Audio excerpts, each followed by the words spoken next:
Pedindo a proteção divina, declaro abertos os trabalhos desta sessão Tribunal Regional Eleitoral, inicialmente cumprimentando a todos e consultando os ilustres pares, doutor representante do Ministério Público, se dispensa a leitura da ata dos trabalhos da sessão anterior. O silêncio de Vossas Excelências implicará na aprovação da ata que está aprovada.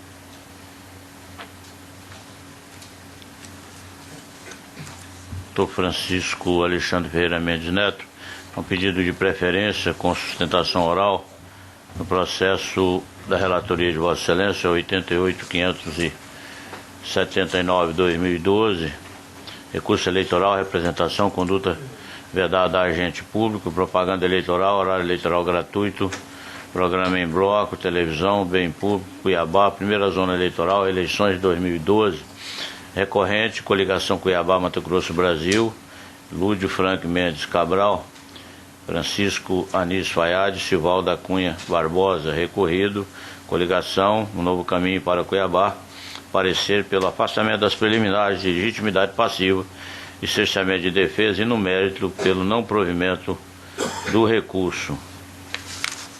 Pedido de sustentação, pedido de preferência com sustentação oral, Dr. José Patrocínio de Brito Júnior. Com a palavra, o doutor relator. Obrigado, presidente.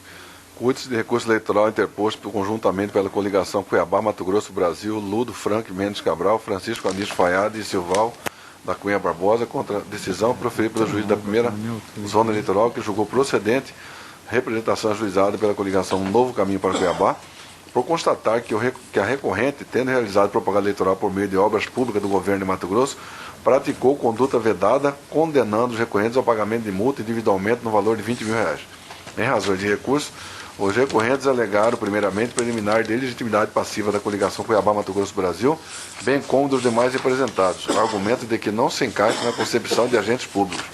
Aduziram ainda que a sentença de primeiro grau deve ser tida como nula, haja vista que a magistrada a qual julgou antecipadamente a lida, caracterizando o cerceamento de defesa. Quanto ao mérito da causa, salientou que as obras da Copa do Mundo 2014 são de acesso livre ao público, de modo que qualquer candidato poderia realizar propaganda eleitoral no local da obra e que na situação em comento não houve exceção ou uso do bem, então somente a gravação do vídeo.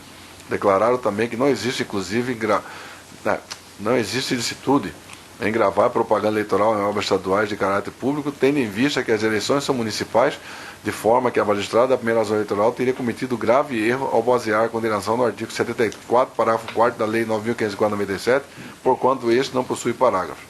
Em contra-razões, a recorrida solicitou a manter a sentença guerreada. A douta Procuradoria Regional Eleitoral opinou pelo desprovimento do recurso para que a sentença atacada seja mantida integralmente ao relatório. Cedo a palavra ao doutor José Patrocínio pelo prazo regimental para a sua sustentação oral. Excelentíssimo senhor presidente, excelentíssimo senhor relator, membros dessa corte, excelentíssimo senhor membro do Ministério Público, colega advogados, servidores, bom dia a todos, um bom retorno depois do feriado. A representação, na verdade, uma arte, em desfavor dos representados, que são Lúdio Frank Cabral, Francisco Fayad e o próprio governador, ela tem como núcleo o motivo causador da representação, em tese dizendo que houve uma utilização, na verdade, uma cessão dos bens imóveis pertencentes ao Estado, que isso está vedado pelo artigo 73, inciso 1. Essa representação, inicialmente, ela foi distribuída para a propaganda eleitoral, para a 37ª Vara. A juíza não concedeu a liminar. Houve a manifestação do Ministério Público de piso. A juíza, ela da propaganda eleitoral, ela manteve a sua decisão intacta conforme o seu despacho sucinto e remeteu, conforme solicitação, para a primeira zona eleitoral para apurar a questão da conduta vedada. Houve a manifestação do Ministério Público, inclusive pedindo a cassação do registro, por entender que aquele tipo de propaganda, aquela utilização, incidia nas condutas vedadas. A juíza, ela optou, ela sentenciou, decidiu, multando em R$20 mil cada um dos representados, totalizando, claro, 60 mil reais. Bom, as questões que eu quero levantar, questão de mérito, precisamente, que é o enfoque que a gente tem que ser dado, que na verdade não houve nenhum tipo de cessão de nenhum bem público. E a tese levantada pelo representante é que esses determinados bens, eles são restritos à coletividade em geral. Ou seja, que só é utilizado se tiver a autorização, e só foi utilizado em razão de que o governador do estado estava presente. Em tese, senão não teria utilizado. O que não tem sentido e que não tem procedência. E eu digo o porquê. Após até longa pesquisa, às vezes, e a gente só tem essas pesquisas depois que, às vezes, acaba o período eleitoral, fui procurar no próprio site, do próprio site da própria assessoria, agora Mauro Mendes 40. E o próprio Mauro Mendes destacando-se em todos os jornais, inclusive circulou dia 21 de agosto, todos os jornais, Mauro Emblar, destaque legado da Copa deixado para cá.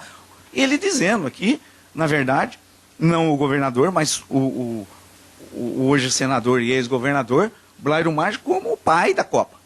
E ele visitando a arena do Pantanal, que aqui a juíza disse que visitou, mas não está lá, tem as imagens. Pode olhar o vídeo, só tem as imagens. Visitou as trincheiras, nós não estamos negando isso. Todas as trincheiras. Quem olhar lá na Spot Rodas vai verificar as imagens que estão aqui, está no processo. O segundo quadrinho aqui, uma daquelas determinadas trincheiras ali que vai para a Avenida dos Trabalhadores e outras trincheiras. E vocês vão verificar que ela tanto não é restrita ao uso coletivo que o próprio Mauro Mendes, destacadamente no seu blog, no seu site, ele destaca que ele fez as visitas na Arena do Pantanal e diz das obras da Arena Pantanal, Ponte Maria Andreasa, trincheiras da Maria Andreasa, despraiado, e ainda com detalhes fornecidos pela Secopa, os detalhes da extensão de metros, extensão de valores, extensão de tudo, coisa que não tem. Na verdade, isso é uma mera propaganda eleitoral, nada sendo vedado, sem nenhum tipo de exceção, não tendo mais do que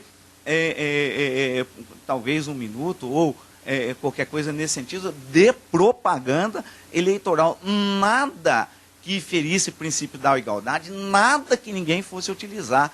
Todos sabem, todos recordam que o próprio Mauro Mendes utilizou as casas que ele disse que deu e não deu para ninguém. Todo mundo sabe. Centenas de casas que foi colocado, foi no programa eleitoral dele. Todo mundo sabe que o próprio Mauro Mendes utilizou a fiente da qual ele foi, e utilizou as imagens tal qual foi utilizada aqui. E nós não ingressamos com a ação, porque nós achamos que era imagem. Eu acho que o que não pode ser para eles, não pode ser para nós. Eu não posso ser incoerente nesse sentido, porque eu acho que a utilização de imagem, a utilização daquilo que é de bem, daquilo que ele acha para explorar, eu acho que isso não está inserido nas condutas vedadas. Na questão da saúde, fazendo por um outro ângulo, de um lado oposto, ele utilizou todas as imagens da questão dos hospitais, nas propagandas eleitorais, olhando a parte mal. Isso nos afetou. Inclusive, a questão da saúde foi uma das questões que fez que os representados, no caso o Lúdio e o Will Fayad, perdessem votos. Todo mundo sabe disso, que a saúde foi atacada e foi utilizado os maltratos que em tese poderia haver, as precariedades dos hospitais que tinha, o atendimento do SUS, isso. E vocês vão verificar, senhores, que a propaganda, ela em tese, ela é singela. É o governador mostrando sim as obras, não tem como negar. Isso que está no vídeo, está degravado. ele mostrando e dizendo, fazendo aqui, ó, vocês estão vendo, é a experiência de que está fazendo no dia a dia, ele mostrando os feitos dele, como o Blairo Maggi mostrou também. Os feitos deles, justo, foi ele que iniciou também. Ninguém está condenando a demonstração. Ele dizendo, para eles, ensinando para o Fayad e para o Lúdio como a forma de crescimento. Dizendo também como é que deve ser feito e fazendo uma alusão à questão do alinhamento, que é uma tese que foi levantada na propaganda eleitoral e que foi massificada. Tanto que ele diz aqui, ó, essa sintonia que a gente vai precisar construir entre o governo federal, o governo de estado e a prefeitura, certo? E diz aqui, completa, não está faltando apoio da presidente Dilma e o governo está ajudando o Mato Grosso. Então isso que é importante, com essa relação que você tem lá em Brasília, fecha. Ou seja, ele fazendo a propaganda, massificando, ele querendo demonstrar aquele apoio como o senador e outros senadores fizeram também para o outro candidato. Nada censurável, mas nada tem a ver com conduta vedada para cassação de registro, para multas astronômicas. Simplesmente uma propaganda eleitoral. Se ela é irregular, não foi assim que a juíza da propaganda considerou. No mais, o vídeo também está mostrado. O vídeo de produção da Monk, a empresa contratada para produzir a propaganda eleitoral para a campanha Lúdio Cabral e Fayad, a coligação Cuiabá-Mato Grosso, Cuiabá-Mato Grosso-Brasil. Então, meus senhores, as questões existentes, elas não têm tanta complexidade. Na verdade, propaganda eleitoral, não tem nenhum tipo de sessão, não tem um site público, não tem uma reunião, não tem a autorização da Arena para ficar lá fazendo campanha a todo tempo. Não, simplesmente tem uma propaganda eleitoral, visitando trincheiras, mostrando o lado bom da administração pública. E o princípio da igualdade também não foi afetado, porque como está demonstrado, também em todos os sites, também foi utilizado pelo mesmo candidato que representou. Muito obrigado e a gente pede pela procedência do recurso. Obrigado. Colho o parecer da doutora Procuradoria Regional Eleitoral. Mantenha o parecer. Mantido o parecer e terminada a sustentação oral, a palavra retorna ao doutor relator. Obrigado. Senhor presidente, a preliminar de legitimidade passiva. Os recorrentes arguíram preliminar de legitimidade passiva, tanto para a coligação como para os demais representados, ao argumento de que não se enquadra na concepção de agente público, conforme o caput do artigo 73 da Lei 9.504/97. Em geral, as representações eleitorais que visem a condenação por conduta vedada não comportam pessoas jurídicas no polo passivo, pelo fato de que a sanção aplicada acarreta a inexigibilidade e a cassação do diploma do agente. Entretanto, a redação do artigo 73 da respectiva lei, especificamente parágrafo 4º, determina a aplicação de multa ante a ocorrência de conduta vedada e, na inicial, dentre os pedidos na coligação recorrida, consta a solicitação para aplicação da sanção pecuniária, tendo sido examinada pela douta magistrada e contestada pelos representados. Nesse diapasão, denota-se que, no mesmo artigo, no parágrafo 8º, é cristalino que tal penalidade é aplicada ao partido, coligação ou candidatos, que da conduta vedada beneficiarem-se, sendo, portanto, parte legítimas todos os recorrentes. Transcreve-se parágrafo 8º do meu voto aqui. Em face disso, rejeita a preliminar de ilegitimidade passiva levantada pelos recorrentes. É o voto preliminar primeiro. Doutor José Luiz Brazac. Doutor Samuel Franco da Lia Júnior. Acompanhe. Desembargador Luiz Ferreira. Relator. Doutor Pedro Francisco da Silva. Doutor Sebastião de Arruda Almeida. Senhor presidente, eu só gostaria de deixar anotado que já tive acesso aqui ao relatório do ilustre relator e, portanto, eu me sinto habilitado para votar e eu acompanho. Tudo bem, está afastada a preliminar de legitimidade passiva. Segunda preliminar, senhor presidente. Os recorrentes recolheram preliminar de cerceamento de defesa ao fundamento de que o juízo de primeiro grau julgou antecipadamente a lide sem oportunizar aos mesmos o arrolamento de testemunhas. De início, faz-se necessário relembrar que a fase processual indicada para a produção de provas e o arrolamento de testemunhas é no momento em que é proposta a contestação. Tal fato se dá conforme o rito disposto no artigo 22, inciso 1, a linha A da Lei Complementar 6490, que transcrevo aqui a redação desse dispositivo no meu voto. Na situação dos autos, na oportunidade de defesa, os recorrentes requereram a produção de provas, porém não efetuaram o arrolamento das testemunhas em sua peça de contestação. Assim, ante a evidente inércia dos recorrentes, é imprescindível declarar a ocorrência da preclusão temporal, o que não permite oportunizar novo prazo para a realização de ato processual postergado. Vale demonstrar que o prazo disposto no inciso 10 do mesmo artigo, que diz respeito às alegações, só é aplicado quando houver a dilação probatória. Porém, na presente representação, o conjunto probatório é de natureza documental, abrangendo somente matéria de direito. Nesse entendimento, considera-se que a preliminar de cerceamento de defesa pela supressão da fase instrutória não merece apoio, tendo em vista que os recorrentes na fase processual correta não arrolaram os meios de provas que desejavam produzir, inexistindo motivo cabal para a reabertura da fase de instrução. Além disso, o testemunho não seria forte motivo para alterar o convencimento da juíza Acor, tendo em vista que a matéria de fato restou irrefutável pela simples análise da gravação eleitoral.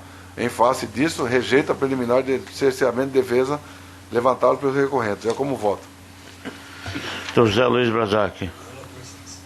Dr. Samuel Franco da Lia Júnior. Desembargador Luiz Ferreira. Relator.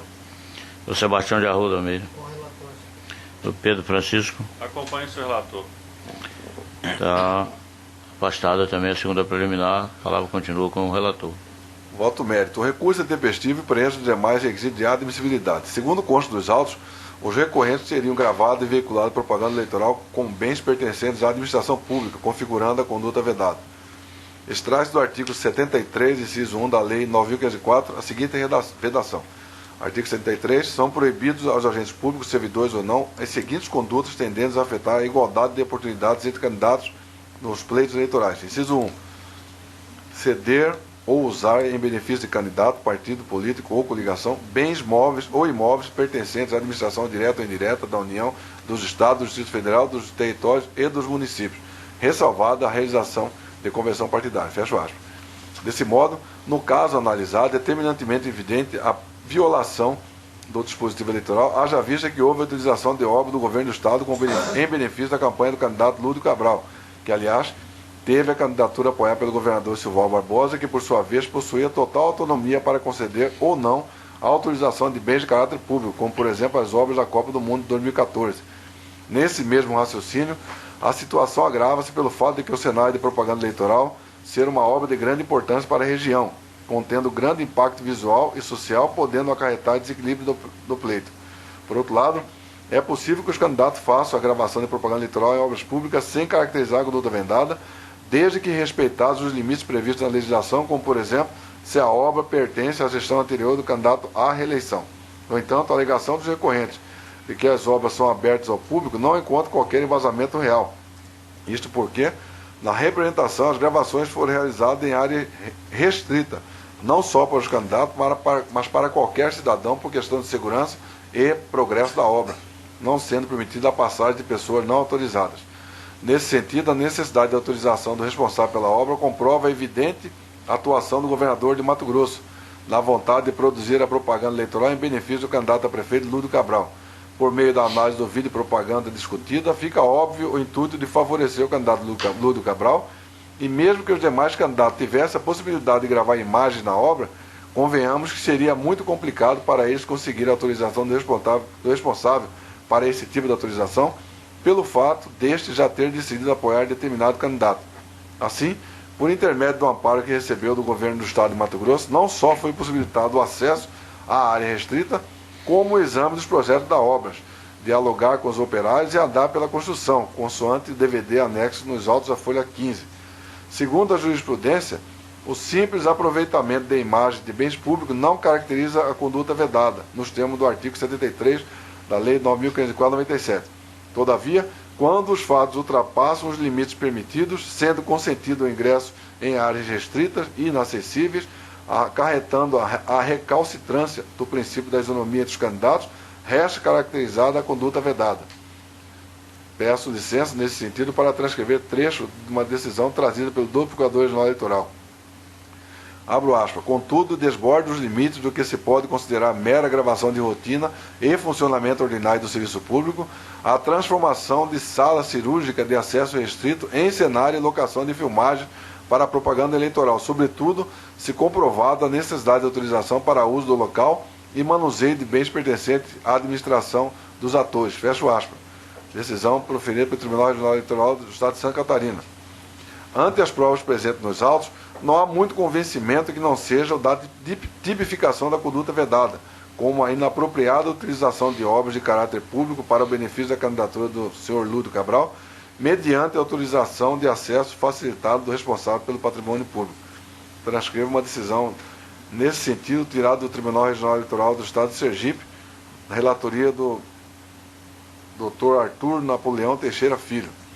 Sobre a alegação dos recorrentes de que, por se cuidar de eleições municipais e pela gravação ter sido feita em obra estadual, não houve ilícito, com fulcro no artigo 73, parágrafo 3º da Lei 9.504/97, percebe-se que não há fundamento em tal afirmação, tendo em vista que a presente demanda foi proposta com base no caput do artigo 73, inciso 1 da mesma lei, que não restringe a aplicação da penalidade só para bens municipais e sim para bens públicos.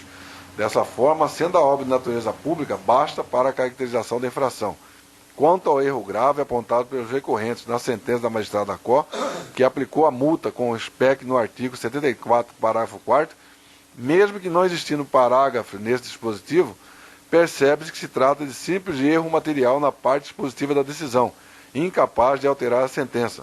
Na realidade, a condenação pecuniária foi aplicada consoante artigo 73, parágrafo 4º da Lei 9.504/97. Em face das considerações, senhor presidente, nego o provimento ao recurso, mantendo intacta a decisão de primeiro grau. É como voto, presidente. Doutor José Luiz Brazak. Senhor presidente, nobres pares, senhor Procurador-Geral Eleitoral e doutor relator, eu vou pedir vênia ao nobre doutor Francisco, em que pese seu bem lançado voto, mas penso que a decisão da douta juíza deve ser reformada, uma vez que temos jurisprudências do TSE, e cito aqui uma de 29 de março de 2012, da relatoria do ministro Marcelo Ribeiro, que assim está ementada: representação, conduta vedada, utilização de imóvel público, gravação de programa eleitoral, biblioteca pública, mera captação de imagens, benefício à candidatura, não caracterização. Para a configuração da conduta vedada, descrita no artigo 73, inciso 1º da Lei 9.504/97, é necessário que a cessão ou utilização de bem público seja feita em benefício de candidato, violando-se a isonomia do pleito. O que a lei veda é o uso efetivo, real, do aparato estatal em prol de campanha, e não a simples captação de imagens de bem público. Ausente o benefício a determinado candidato, não há como se ter por violada a igualdade entre aqueles que participaram da disputa eleitoral. Representação julgada improcedente. Baseado nessa jurisprudência e também pela doutrina que temos conhecimento, não há vedação para a utilização de imagens públicas. O que há vedação é se, de repente, atrapalha o exercício daquele órgão, o efetivamente. Mas entendo eu, sim, possível qualquer coligação, qualquer candidato, sob a ótica do princípio da isonomia, e aí eu rebato com todas as vênias a ideia de que somente os candidatos que estão à reeleição teriam essa titularidade, em princípio, de que daí sim, do meu modo de ver, haveria quebra de isonomia. Não é por causa da reeleição, pela titularidade do exercício do órgão, que se daria esse direito em detrimento daqueles que estão se candidatando. O que eu penso, de fato, que deve ser combatido é quando aquelas coligações adentram os órgãos públicos e atrapalham o efetivo exercício do serviço público. Então, as imagens sendo utilizadas por tomadas de imagens com a presença de candidatos sob uma ótica de crítica ou, inclusive, de elogio, não vejo dessa forma o ferimento à lei eleitoral e nem a jurisprudência que temos elencado. Atentei à jurisprudência trazida pelo nobre relator e pelo douto procurador e, com toda a humildade, enfrento dizendo de que não concordo com essa decisão, mas me filio a essa decisão recente do TSE sobre essa ótica, sobre essa linha de vista do processo eleitoral, sobre essa ótica da propaganda. Então, com todas as vênias, eu profiro meu voto no sentido de provimento do recurso para reformar a decisão atacada. É como voto, senhor presidente. Doutor Samuel Franco da Lia Júnior. Obrigado, senhor presidente. Eu recebi aqui, acredito que como todos os demais membros, esse panfleto, onde tem aqui a fotografia do senhor Mauro Mendes, dos recorridos. Mauro Mendes, João Antônio Malheiros e Blairo Maggi também nas obras da Copa. O artigo 5º da Constituição Federal diz que todos são iguais perante a lei, independente e complementa esse artigo 5º, então não deixa a dúvida de que se um pode, os outros também podem. Eu cansei de ver durante a campanha eleitoral, da mesma forma que vi os recorrentes Lúdio, Dr. Fayad e o governador de capacete dentro dessas obras, eu também vi o senhor Mauro Mendes, o seu vice-prefeito João Malheiros e o senador Blairo Maggi também dentro dessas obras da Copa, verificando, olhando, comentando. Aliás, poucos comentários, apenas dizia essa obra vai ser bom para o Estado e tal, mas as duas coligações adversárias sempre estiveram presentes nessas obras da Copa. E como todos são iguais perante a lei, eu realmente não vejo que haja vedação apenas para um. Se um não representou, tudo bem, não quis representar porque entendeu como eu estou entendendo. Eu sempre analisei os meus processos realmente apelando pelo bom senso e pela lógica, que foram parâmetros sempre por mim adotados perante essa corte. Eu entendo realmente que não há vedação para a presença dessas pessoas. Entendo que não se feriu o princípio da igualdade. A simples visita dos recorrentes às obras da Copa do Mundo simplesmente se igualam também às visitas feitas pelos recorridos nessas obras. Portanto, por que eu vou penalizar um? Embora eu não pudesse fazer de ofício contra os outros, mas, de qualquer forma, se vier uma representação contra os outros, acredito que eu vá, no meu entendimento, decidir da mesma forma, ou seja, acatando as alegações apresentadas pelos recorrentes. Eu entendo também, senhores membros, que essa situação não deve persistir para prejudicar com multas fatos que realmente não justificam a aplicação dessas multas. Então, com a devida vênia do eminente relator, doutor Francisco, eu estou dando provimento ao recurso para reformar a sentença no sentido de anular essas multas aplicadas aos recorrentes e, portanto, acompanho com a devida vênia do eminente relator a divergência levantada pelo ilustre membro Dr. Braslac. Como é o voto? Bueno, o desembargador Luiz Ferreira da Silva. Obrigado. Senhor presidente, confesso que até então estava em dúvida se eu votaria com a divergência, porquanto, a despeito de Dr. Braslac ter lançado mão da jurisprudência mais moderna, ficou claro que o governador lá esteve, junto com os membros da coligação, conversando com funcionários, em suma, quase que, entre aspas, atrapalhando o dia a dia da construção da Copa. Todavia, o Dr. Samuel trouxe meia luz que faltava, dizendo que a outra coligação também lá estivera.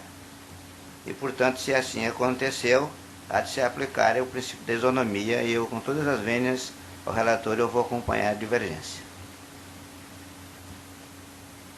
Dr. Sebastião de Arruda Almeida.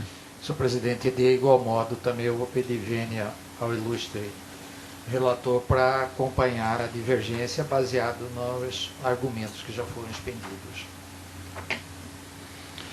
Dr. Pedro Francisco da Silva. Eu também vou pedir vênia ao eminente relator e vou acompanhar a posição do ilustre Dr. Braslac. Peço vênia aos demais membros em relação a essa questão do princípio da isonomia, porque eu acredito que a questão é saber se existe ou não vedação. Se existe vedação, a vedação é para ambos. Se não existe vedação, não há vedação para nenhum deles, evidentemente. Mas não pelo fato de que, se existisse vedação, se um esteve lá e o outro não, teria que ser aplicado a situação idêntica para os dois casos. O que me parece aqui é que a lei exige que essa utilização, como muito bem relatou o Dr. Braslac, se referiu a um julgado do TSE, esse uso tem que ser um uso efetivo. Seria o caso, por exemplo, se o governo do Estado, se o governador cedesse uma aeronave pública para transportar candidato, né? Aí aquele que cedeu é responsável e aquele que usou a aeronave seria responsável. Mas aqui não houve uma exceção propriamente, houve uma utilização de gravação no interior de uma obra pública. E eu também tenho minhas dúvidas de que teria que se responsabilizar, ainda que fosse vedada, ainda que existisse uma proibição nesse sentido, não seria o caso de se responsabilizar, pelo menos a míngua de prova, de se responsabilizar o próprio governador do estado. Eu não acredito que seria ele a pessoa que pudesse dar autorização para alguém ter acesso às obras da Copa. Essa autorização deve estar restrita a outros setores da administração pública, no mínimo ao diretor da AGECOPA ou a algum engenheiro responsável pela obra, e não propriamente o governador, exceto se tivesse uma prova concreta de que aquela pessoa que autorizou fez cumprindo uma ordem expressa do governador do estado. Me parece que não é o caso aqui, que não há prova nesse sentido. Daí responsabilizar o governador do estado porque permitiu o acesso de alguém a uma obra da Copa, eu acho que é um raciocínio um pouco elástico. Não seria o caso, dadas as responsabilidades que envolvem de gestão do governo do estado, exceto se tivesse, como disse, uma prova expressa nesse sentido. Mas aqui no caso me parece que realmente não houve essa utilização ou essa cessão na dicção da norma eleitoral, porque a utilização tem que ser efetiva. Seria o caso de cessão de um prédio público para funcionamento de comitê eleitoral, cessão de uma aeronave, de um veículo, mas aí daí captar imagem, no mínimo, se há uma irregularidade, essa irregularidade deveria ser apenas a proibição de que se utilizasse imagem daquela obra, e não propriamente nesse sentido de ceder ou de usar bens públicos. Daí porque eu acompanho a divergência integralmente no sentido das fundamentações trazidas pelo Dr. Braslac, pedindo vênia aos demais colegas em relação à questão da aplicação do princípio da isonomia, que me parece que não seria o caso aqui. É assim que eu voto, senhor presidente. Pois não. Conclusão, o tribunal por unanimidade afastou os preliminares levantados e no mérito por maioria deu provimento ao recurso nos termos do voto divergente do primeiro vogal em dissonância com o parecer ministerial. É a conclusão.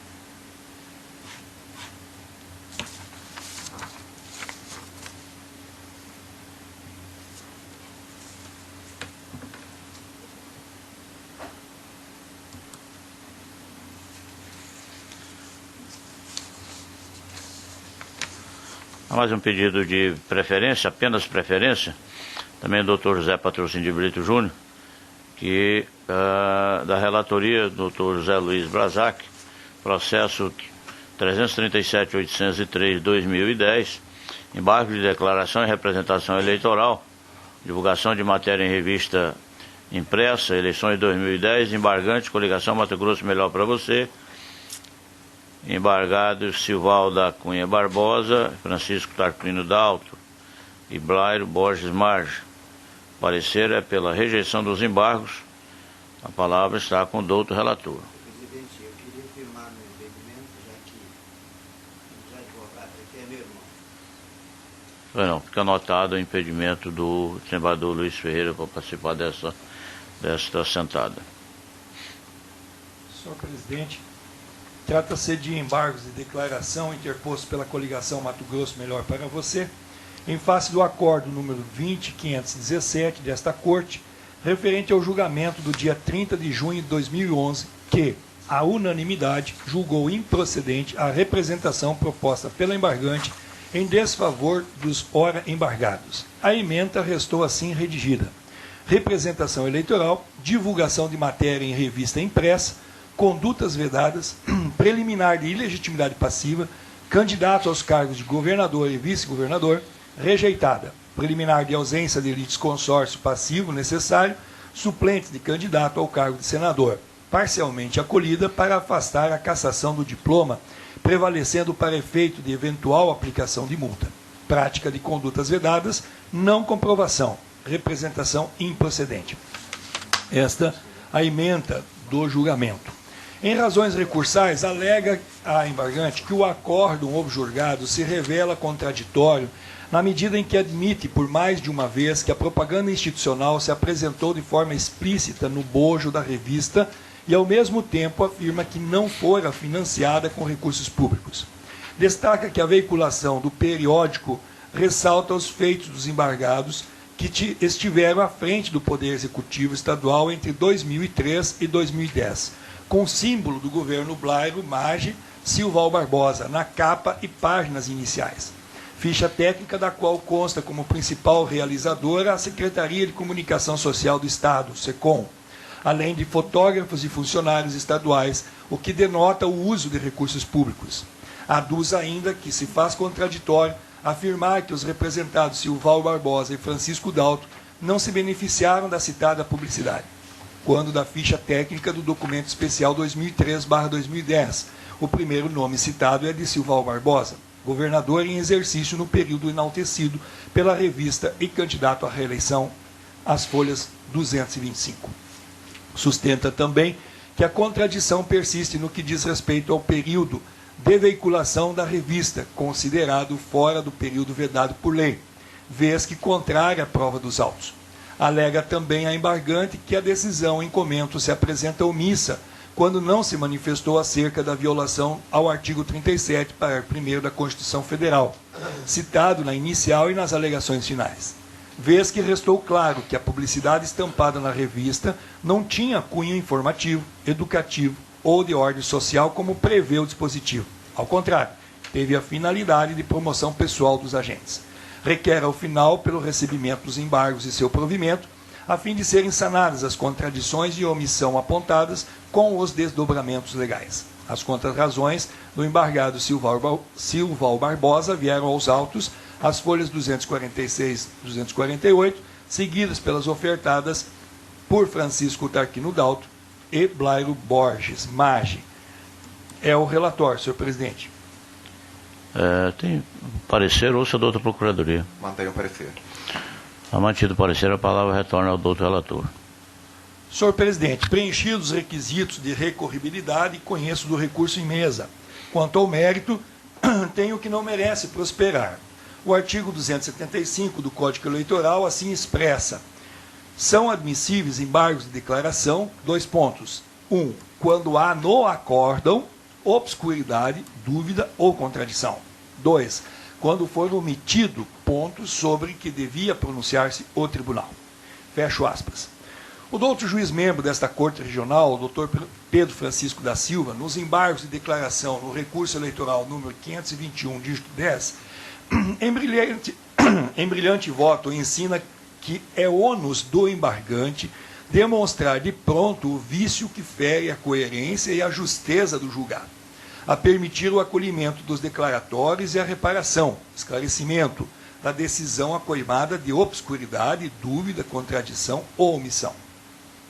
Exatamente em razão desta necessidade de apontamento inequívoco do defeito que afeta o acórdão, o Tribunal Superior Eleitoral tem firme jurisprudência no sentido de rejeitar, na via estreita dos declaratórios, a tentativa de singela rediscussão das questões de mérito já decididas. Frisa-se com veemência: o mérito da causa, já discutido e decidido no acordo, não pode ser revolvido sob falacioso argumento de vício na decisão colegiada. Nesse sentido, os seguintes julgados da Corte Superior. Colacionamos aqui a jurisprudência elencada na ocasião daquele brilhante voto do Dr. Pedro. Por isso, numa leitura atualizada do Código Eleitoral, que considera as alterações sofridas pelo instrumento recursal em análise no Código de Processo Civil, não se admite, em hipótese alguma, o reexame em embargos de declaração de matéria já analisada e julgada que não contenha em si contradição, omissão ou obscuridade. Ou seja, a análise deve ser feita no âmbito do acordo, sem revolver a matéria fática probatória. O cabimento dos aclaratórios se deve quando o decisum está revestido de obscuridade, contradição ou omissão, sendo obscuro o ato decisório ambíguo, capaz de propiciar interpretações díspares. Contraditório aquele cujas asserções, porque contrastantes, se apresentam de entendimento inconciliável, e omisso o que silencia acerca de pontos arguidos, hipóteses inexistentes na situação em tela. Nessa perspectiva, o próprio legislador estabeleceu expressamente regras proibitivas ao julgador, conforme se observa na análise conjunta dos artigos 471 e 463, todos do Código de Processo Civil, que assim diz: nenhum juiz decidirá novamente as questões já decididas, relativas à mesma lide, salvo se tratando de relação jurídica continuativa, sobreveio modificação no estado de fato ou de direito, caso em que poderá a parte pedir a revisão do que foi estatuído na sentença. Nos demais casos prescritos em lei. E o 463, publicada a sentença, o juiz só poderá alterá-la para corrigir de ofício ou a requerimento da parte inexatidões materiais ou lhe retificar erros de cálculo. Ou 2, por meio de embargos de declaração. No presente caso, observa-se que, ao contrário do afirmado pela embargante, o acordo guerreado analisou de maneira clara e direta os pontos suscitados no recurso. O que se vislumbra, no presente caso, é a possibilidade de crivo de valoração da prova, o que é passível em sede de recurso para a instância superior, matéria esta que não compete a esta Corte Regional revolver. Portanto, entendo que se evidencia nos embargos de declaração interpostos uma tentativa da recorrente em pleitear o reexame da matéria que já foi discutida e decidida por este egrégio tribunal. Senão, vejamos, alega-se contradição na medida em que a. admite por mais de uma vez que a propaganda institucional se apresentou de forma explícita no bojo da revista e, ao mesmo tempo, afirma que não foi financiada com recursos públicos, bem como aduz, ainda que se faz contraditório, afirmar, b, que os representados Silval Barbosa e Francisco Dalto não se beneficiaram da citada publicidade quando da ficha técnica do documento especial 2003/2010. O primeiro nome citado é de Silval Barbosa, governador em exercício no período enaltecido pela revista e candidato à reeleição. Além desses pontos, sustenta também que a contradição persiste se, no que diz respeito ao período de veiculação da revista, considerado fora do período vedado por lei, vez que contrai a prova dos autos. Alega também a embargante que a decisão em comento se apresenta omissa, quando não se manifestou acerca da violação ao artigo 37, parágrafo 1º da Constituição Federal, citado na inicial e nas alegações finais, vez que restou claro a publicidade estampada na revista não tinha cunho informativo, educativo ou de ordem social como prevê o dispositivo. Ao contrário, teve a finalidade de promoção pessoal dos agentes. Portanto, nobres pares, senhor presidente, senhor procurador regional eleitoral, nobre advogado doutor Patrocínio, que aqui se encontra representando os embargados. Analisando o teor do acordo, composto pelos votos dos eminentes membros desta corte à época do julgamento, entendo que houve um enfrentamento das matérias, contudo, sob valoração das provas constante dos autos, de forma a possibilitar os questionamentos trazidos pelo embargante, o que, a meu ver, deve ser enfrentado por meio de recurso ao Colégio Tribunal Superior Eleitoral e não nesta sede de embargos de declaração. Posto isto, em simetria com o parecer ministerial, voto pela rejeição dos embargos em análise. É como voto, senhor presidente. Bueno, doutor Samuel Franco da Lia Júnior. Desembargador Luiz Ferreira da Silva. O senhor está impedido, desculpe. Doutor Sebastião de Arruda Almeida. Relator, senhor presidente. Doutor Pedro Francisco da Silva. Com o senhor relator. Doutor Francisco Alexandre Ferreira Mendes Neto.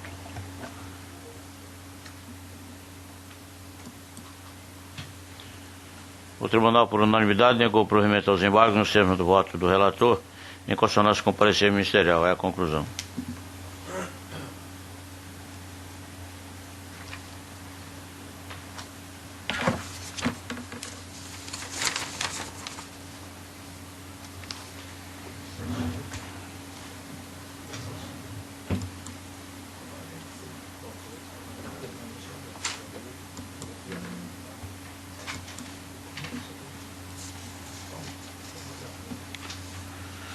O Francisco Alexandre Ferreira Mendes Neto relata o processo 8771-2012, embargo de declaração em recurso eleitoral, representação, propaganda eleitoral, material publicitário com dimensão acima do permitido, outdoor, Vaza Grande, 49ª Zona Eleitoral, eleições 2012, embargantes do Cimar Sacre de Campos, Arilson Costa de Arruda e Coligação Unidade Democrática Social, embargado, Coligação A Hora da Verdade, parecer pela rejeição dos embargos, com a palavra do outro relator.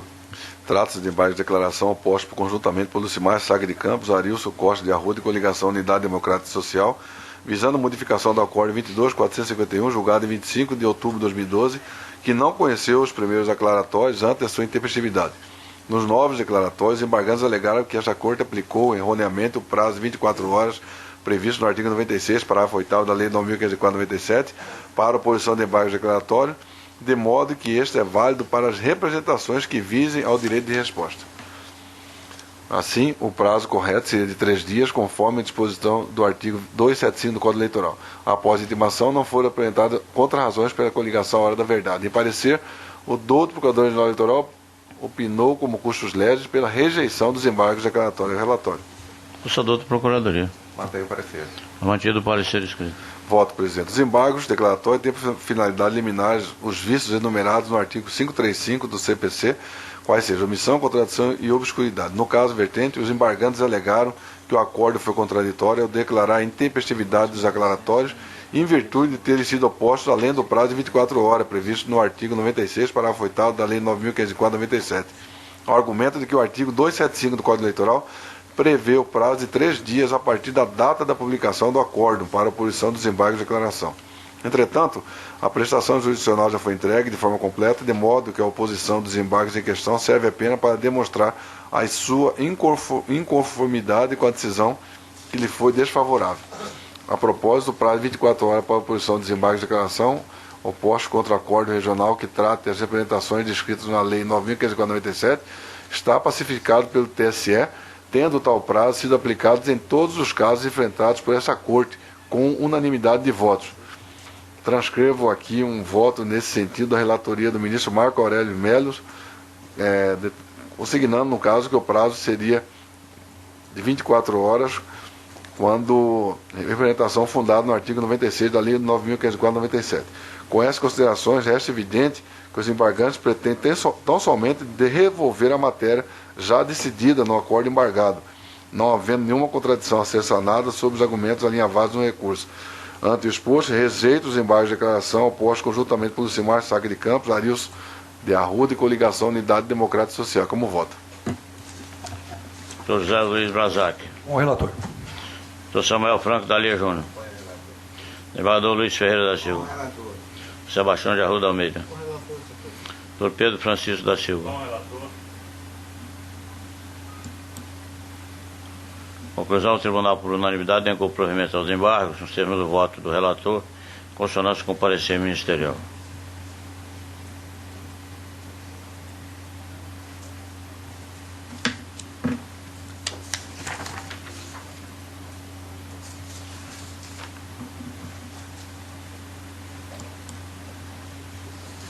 O próximo processo da pauta, desembargador Luiz Ferreira, da minha relatoria, transfiro a presidência a Vossa Excelência. Muito obrigado.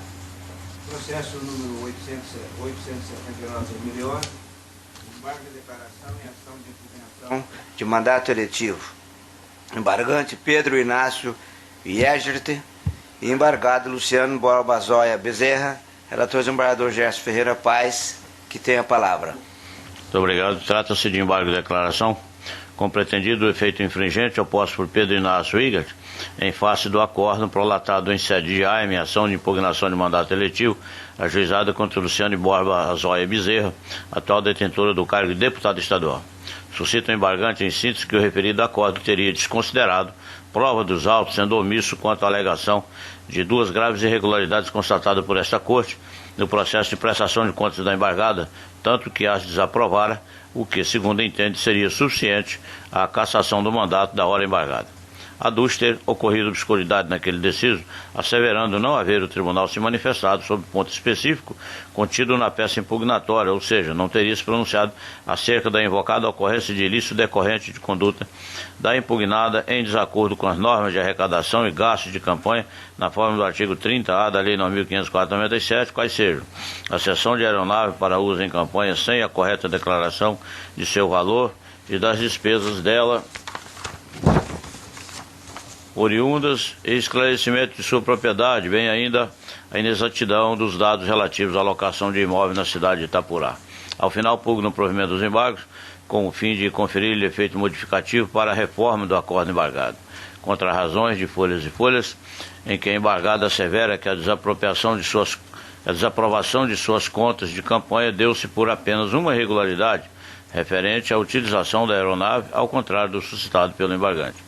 Citando ou transcrevendo trecho do parecer ministerial e do voto condutor do acordo embargado, aduz não haver qualquer vício naquele deciso, motivo pelo qual opina pela improcedência dos aclaratórios, com o reconhecimento de seu caráter protelatório, que defende ser ensejador de multa e de perda de prazo de eventual recurso. Parecer da douta Procuradoria Regional Eleitoral opina pela rejeição dos embargos ao argumento de que não padece de vícios o acordo embargado, sendo clara a intenção do embargado de rediscutir a matéria já decidida. Relatório. Mantenha o parecer. Parecer mantido, a palavra volta a Vossa Excelência. Pois não, eminentes pares, o acordo embargado possui a seguinte ementa: eleições de 2010, ação de impugnação de mandato eletivo, arrecadação e gastos ilícitos de campanha, Lei 9.504/97, artigo 30A, aeronave utilizada em campanha, cessão de uso, serviços prestados por piloto, doações estimadas em dinheiro, valores declarados em processo de prestação de contas, valores irrisórios, imóvel locado, despesa com água e energia elétrica, omissão do processo de prestação de contas, prestador de serviço na campanha eleitoral, declaração de quantitativo de cabos eleitorais, parte na prestação de contas do candidato e parte do comitê, abuso de poder econômico não caracterizado. A prestação de contas em desconformidade com as normas previstas na lei das eleições não constitui por si só e necessariamente abuso do poder econômico grave o suficiente para ensejar a desconstituição do mandato ou a inelegibilidade.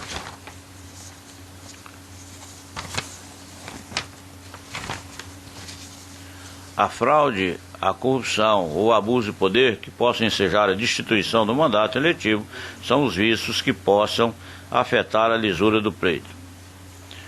É de se ver que a ementa do deciso julgado abordou todos os pontos suscitados pelo impugnante, ora embargante, sendo certo que o voto condutor do acordo tratou de forma mais detalhada, evidentemente, toda a matéria de prova dos autos, motivo sem maiores delongas, por não haver qualquer vício que legitime a oposição dos aclaratórios em harmonia com o parecer ministerial, vota-se pelo desprovimento dos embargos, sem declará-los protelatórios, entretanto, por neles reconhecer o exercício da ampla defesa, não tendo exorbitado o embargante daquele exercício. Como voto, senhor presidente? Com voto, doutor Sebastião de Arruda Almeida. Com o relator, senhor presidente. Dr. Pedro Francisco da Silva. Acompanho o eminente relator. Dr. Francisco Alexandre Ferreira Mendes Neto. Acompanho o relator, senhor presidente. Dr. José Luiz Blazac. Com o relator, excelência. Dr. Samuel Franco Dalia Júnior. Também acompanho o relator, senhor presidente. Muito bem, o tribunal, por unanimidade, negou o provimento aos embargos nos termos do voto do relator, em consonância com o parecer ministerial. Ultimado o julgamento, transfiro a palavra à presidência ao seu detentor de direito.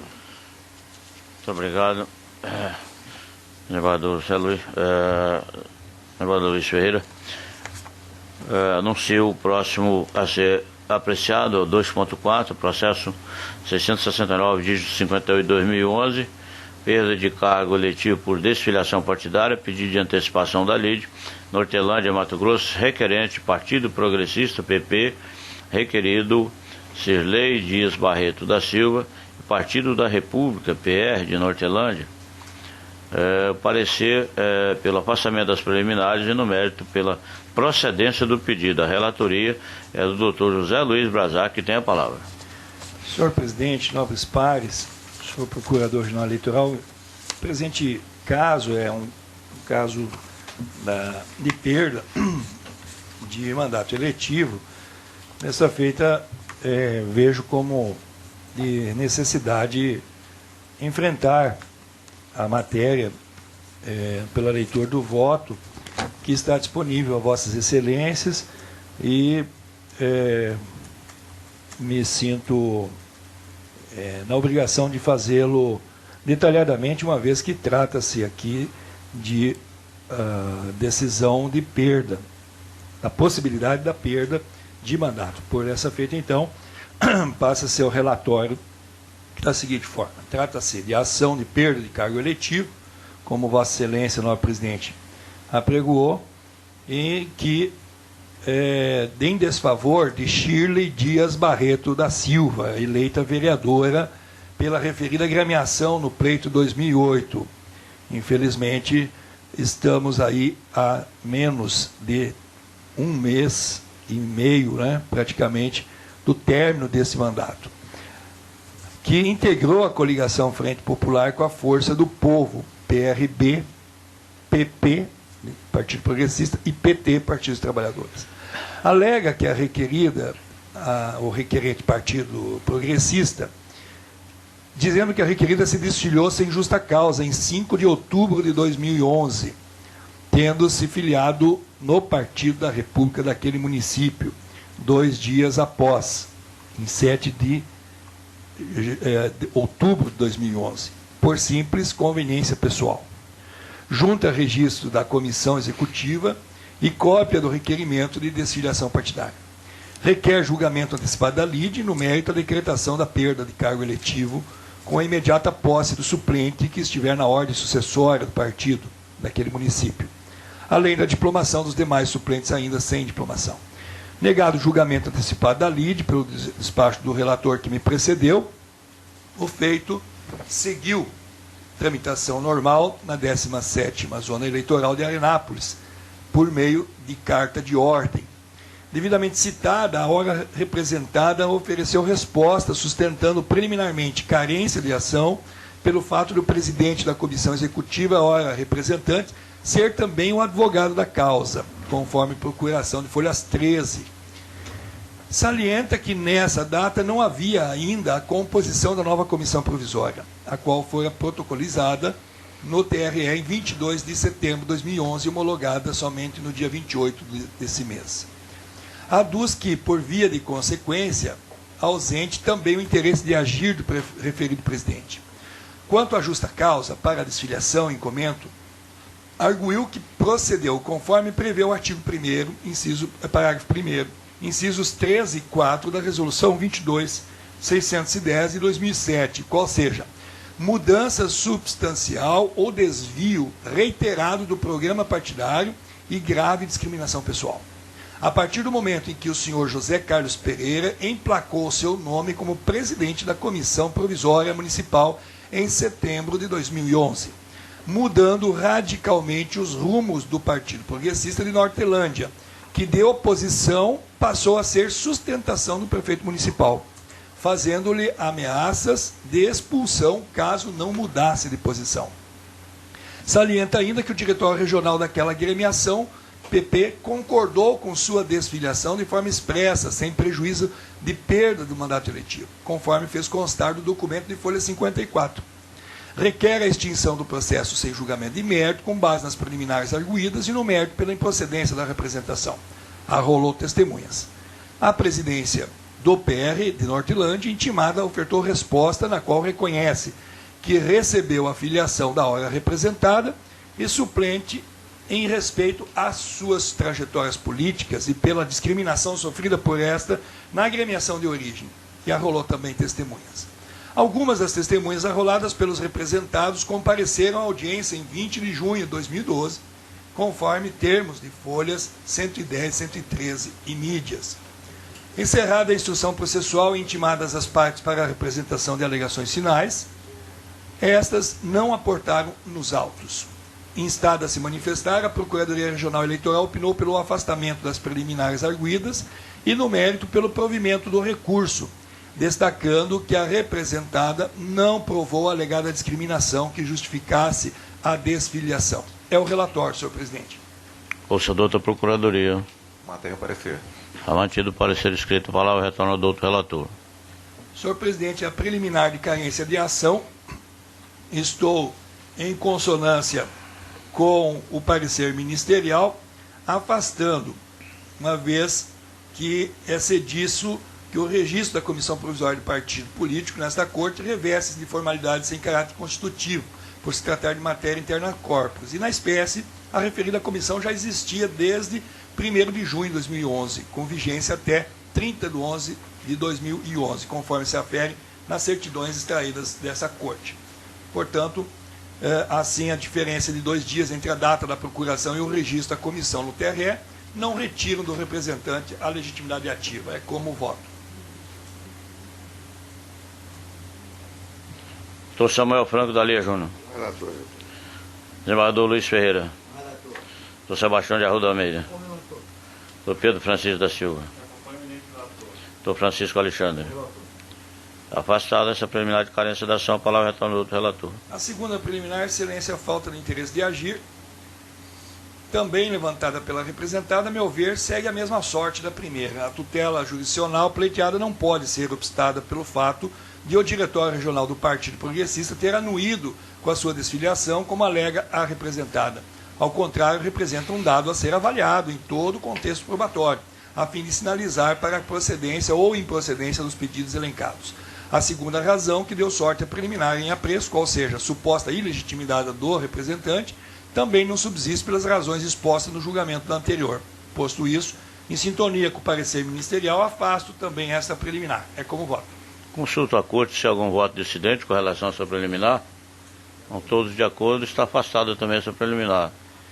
No mérito, excelência, está disponível o voto longo, analisando as testemunhas que foram arroladas, e destaco como ponto fundamental para a convicção do meu voto, que se deu sob a ótica de que configurou a justa causa, de que trata o artigo 1º, parágrafo 1º da resolução do TSE 22.610 de 2007, uma vez que houve mais 3 vereadores naquela ocasião que também se desfiliaram, partindo para outras agremiações, e contra esses nada foi representado por desfiliação.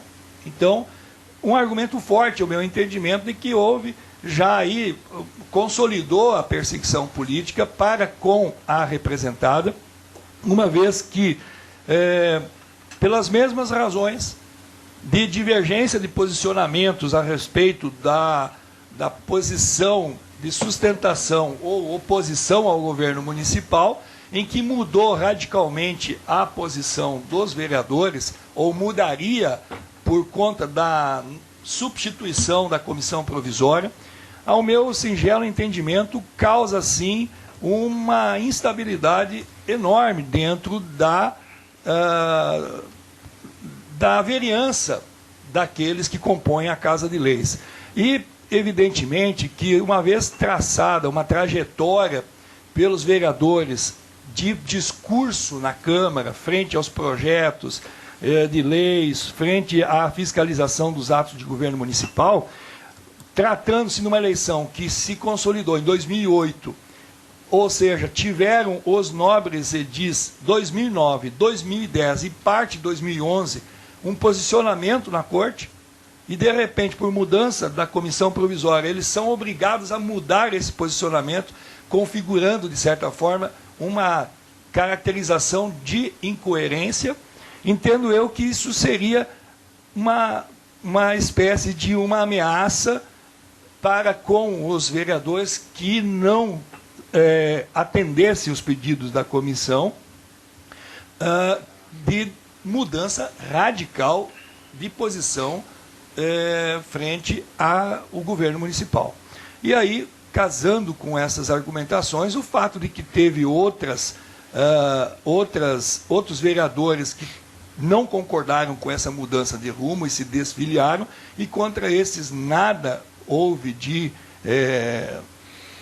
representação por perda de mandato por conta do Partido Progressista, entendo eu que configuraria, sim, a justa causa para que a representada permanecesse nas suas teses e pudesse livremente mudar de partido, e ainda encerrando o meu posicionamento com a expressa anuência do Comitê Regional, em que pese eu ter defendido nesta corte aqui que a vida municipal ela deve ser respeitada acima, inclusive, da vida dos partidos em sede regional. Porém, aqui nós vemos exatamente um embate municipal, e que foi levado, então, ao diretório regional. Com essas considerações, e estou à disposição de Vossas Excelências, poupando-lhes da leitura desse longo voto, eu decidi, diante dessa configuração, de que houve sim a justa causa e, por esse modo, julgar improcedente os pedidos contidos na representação. É como voto, senhor presidente. Não, doutor Samuel Franco da Lia Júnior. Eu acompanho o relator, uma vez que o próprio presidente do Partido da República, do PR, reconhece que recebeu a filiação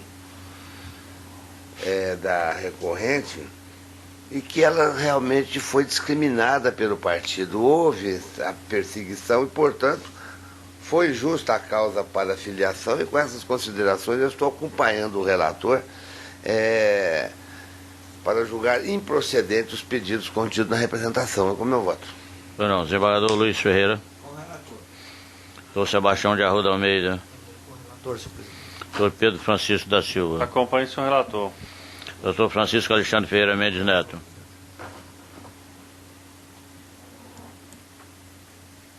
Conclusão: o tribunal, por unanimidade, julgou improcedente o pedido veiculado na ação de perda de cargo eletivo por desfiliação partidária, nos termos do voto do relator, afastadas as preliminares, em dissonância do parecer ministerial.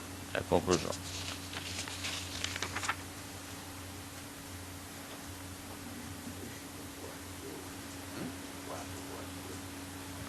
Tem duas preliminares afastadas, só que eu consigo não. Agora vai você. Vai? Doutor Francisco Alexandre Ferreira Mendes Neto relata agora o processo 271, dígito 14, 2011, recurso eleitoral, representação, doação de recursos acima do limite legal, pessoa jurídica, 22ª Zona Eleitoral, Sinop, eleições 2010, recorrente, Ministério Público Eleitoral, recorrido Roger Ferreira e Companhia Limitada, parecer pelo não provimento do recurso. Com a palavra o doutor relator. Cuide-se de recurso eleitoral interposto pelo Ministério Público Eleitoral contra a decisão proferida pelo juiz da 22ª Zona Eleitoral, que julgou procedente representação proposta pelo Ministério Público Eleitoral para condenar a recorrida ao pagamento de multa, fixada em 5 vezes o valor de excesso, o que culminou no montante de R$ 2.304. A inicial narra que a recorrente contribuiu para a campanha de Antônio Galvão, candidato a deputado estadual nas eleições de 2010, com a quantia de R$ 500. O douto magistrado deferiu o pedido de quebra de sigilo fiscal contido na inicial. Em resposta, a Receita Federal trouxe aos autos informações do DIPJ, ano calendário 2009, em nome da recorrida, demonstrando um faturamento bruto de R$ 1.960. Na sentença proferida da folha 103/119, a representação foi julgada procedente para reconhecer que a recorrida efetuou doação acima do limite legal, condenando ao pagamento da multa correspondente a 5 vezes a quantia doada em excesso, que foi de R$ 460,80. O recorrente Ministério Público Eleitoral interpôs recurso eleitoral requerendo a aplicação da sanção de proibição de participação em licitações públicas e de celebração em contratos com o poder público pelo período de 5 anos, nos termos do parágrafo 3º, artigo 81 da Lei 9.504/97. O doutor Procurador-Geral Eleitoral opinou pelo desprovimento do recurso, mantendo essa sentença subjugada. O relatório. Senador da Procuradoria. Mantém o parecer. É mantido o parecer escrito. Extrai-se da Lei 9.504/97, em seu artigo 81, parágrafo 1º, que as doações de contribuições de pessoas jurídicas para campanhas eleitorais ficam limitadas a 2% do faturamento bruto do ano anterior à eleição. Transcreve-se dispositivo no voto. Em caso, o limite de 2% deve ser calculado sobre o faturamento bruto do ano anterior às eleições, nos termos do parágrafo 1º, artigo 81, Lei 9.504/97. Na espécie, a recorrente efetuou doação de R$ 500 ao candidato Antônio Galvão, entretanto não poderia fazê-lo, eis que havia informado a Receita Federal um faturamento de R$ 1.960, o que gerou um excesso de doação de R$ 460,80. Sobre o tema, se posicionou o doutor Procurador-Geral Eleitoral. Abro aspas. No caso dos autos, a doação ultrapassou R$ 460,80 o limite legal, de modo que não é adequado, necessário e proporcional aplicar a penalidade de proibição de participar de licitações públicas e de celebrar contratos com o poder público pelo período de 5 anos. Fecho aspas. Ainda, com base em entendimento firmado pelo voto de desempate proferido pelo eminente desembargador presidente nos autos número 27029 e 450/45, em sessão ordinária de 2 de agosto de 2012, deixa de aplicar a penalidade de proibição de participação em licitações e de celebração de contratos com a administração pelo prazo de 5 anos, mantendo a sentença de primeiro grau neste quesito. Em face disso, voto pelo desprovimento do recurso, mantendo a sentença de primeiro grau, em todos os seus termos. É o voto, senhor presidente. Pois não, doutor José Luiz Brazac. Senhor presidente, me ocorreu aqui uma dúvida, que é uma pessoa jurídica, né, doutor Francisco? Pessoa jurídica que doa. A pessoa jurídica não está dentro daquele limite que nós votamos na semana passada. Eu acho que é só pessoa física, né? Não, eu digo aquele limite que nós votamos num voto seu, doutor Samuel, da desnecessidade. Em vez de 5 vezes no valor da multa? Não, aquela... Posso pedir licença só para esclarecer? Ali fala o eleitor, né? Então, né? No caso, não é pessoa jurídica, não. né? E aí, então, aqui eu também indago ao nobre relator a questão aqui do limite, porque Vossa Excelência, eu acho que tem o posicionamento do excesso. Verdade, aqui, doutor Brazac, é com relação à participação em licitação. É isso, né, doutor Marcelo? O parecer daí foi nesse Ele está sentido. perguntando se não se enquadra naquele limite que o eleitor pode fazer uma doação espontânea sim. ao candidato, né, e sem necessidade de contabilização. Mas não se aplica, no caso, à pessoa jurídica. Só física. E o outro ponto é que A participação em licitações. do limite acima do excesso, que só eu que tenho divergido aqui na questão de que aqui eu estou entendendo que fixou 5 vezes o valor do excesso e a Corte tem tido voto. Mas a sentença, nesse ponto, estou mantendo a sentença, o recurso do Ministério Público Eleitoral do primeiro grau foi apenas para proibição em licitação, não foi isso? Não entrou na questão do limite. Não, Tá só certo. na licitação. Entendi. E eu estou entendendo que pode participar. Acompanhe Vossa Excelência. Obrigado.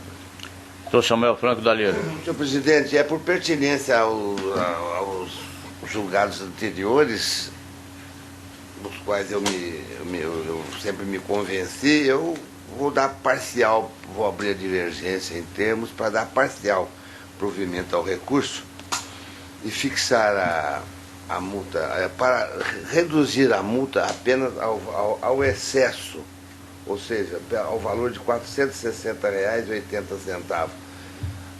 Isso em virtude da proporcionalidade constitucional, e mesmo porque o faturamento bruto dela foi R$ 1.960 e ela é condenada a pagar uma multa de R$ 2.304 porque doou R$ 500. Eu entendo que é excessiva, é penosa, mais do que o faturamento anual da pessoa. eu estou reduzindo a multa para R$ 460,80, o valor do excesso. Como eu voto? Desembargador Samuel, essa matéria, pelo que pude ouvir do relatório e do voto do relator, ela não foi trazida à discussão no recurso, não houve recurso nesse sentido. O recurso foi apenas do Ministério Público para, eventualmente, proibir a pessoa jurídica de contratar com o serviço público. Ah, só a não ser isso. Entendeu? Me desculpe, eu entendi que eu acompanho o relator. Tudo bem. Desembargador Luiz Ferreira. Eu acompanho o relator. Doutor Sebastião de Arruda. Doutor Pedro Francisco. Acompanho o senhor relator.